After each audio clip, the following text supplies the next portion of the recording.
remember being at school and I would crochet, and then I would crochet hats and sell them and make money. I'm the kind of person that I can learn things really quickly. If I see somebody doing something, I can pick it up.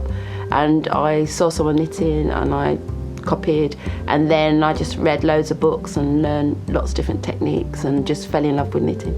I draw, I paint, so knitting is just another medium, and I really love knitting because there's constraints to it. So if you wanted to knit a person, for example, you have to get the proportion right because stitches are longer that way. They're not square. You think they're square, they're not square. They're longer that way, so they're sort of rectangle. And so that makes constraints, and colour makes constraints as well. And like here, I've got all this coloured yarn, but it's not like paint. So when you knit that, when you want to design with this, it's not the same as using paint. And I love all that sort of thing. I love I suppose I love process as well as creativity. So I like the hands-on and the actual making and the actual designing. So with knitting, you can do all those things together. I've been referred to the Banksy of knitting, and how that came about was I knitted a piece called Out of the Blue, which was of two characters, and it was based on the London's riots. And I really wanted to make a comment about the London riots, and it's two young people standing up, and it's like, what are they doing? And the reality is they're not doing anything, but it's to question your perception of youth and, you know, out of the London riots, because I just looked at the papers and all they were saying about youth.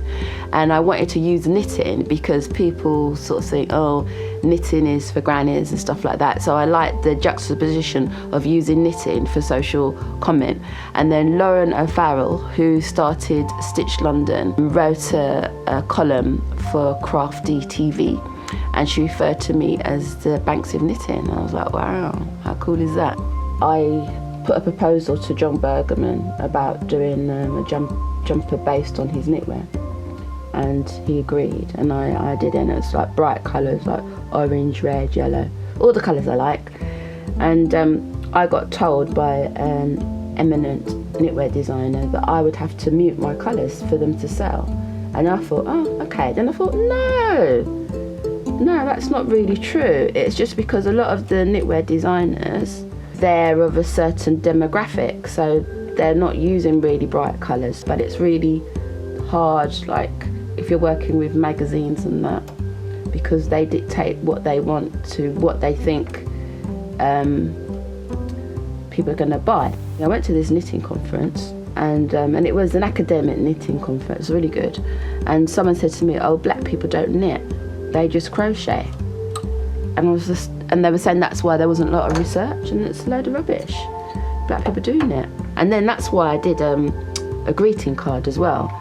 Say it loud, I knit and I'm proud, which was based on the Black Power thing. You know, say it loud, I'm black and I'm proud. But I just thought it's nice to have images of black people doing craft, because there's not lots of images. You don't really see us, it's quite hidden. I see myself as an illustrator, so I would see that I will use different mediums. I don't want to be constrained to knitting, although what happens is that when you're doing work and then people like that work, then you get more work doing that. So I do a lot of knitted illustration, but I class myself as an illustrator because in my knitted pieces, I don't just knit a picture, I call it like knitting sketching. So I'll sketch and I'll draw, but I will draw within the parameters of knitting, and I'll sketch in knitting. So I class myself as an illustrator. Knitting is really in the boom at the moment. It's really popular, but knitting is cyclical. So it'll be popular now and it'll go out of fashion, it'll come back in fashion. But I'll still be around when it's gone out of fashion. And what I want to do, I'm really passionate about knitting. I'm passionate about passing the skills on. You know, I run a knitting group and I'm the youngest one there, and a lot of my ladies, you know, they're in their 80s, and I feel really privileged that I can sit underneath them in a way and learn their skills, and I'm really passionate that we pass skills on. So part of what I want to do is pass skills on. I want people to be excited about knitting. I want to also, when I was on the BBC Today programme, I was saying that people think that knitting is whack, so they think it's not cool.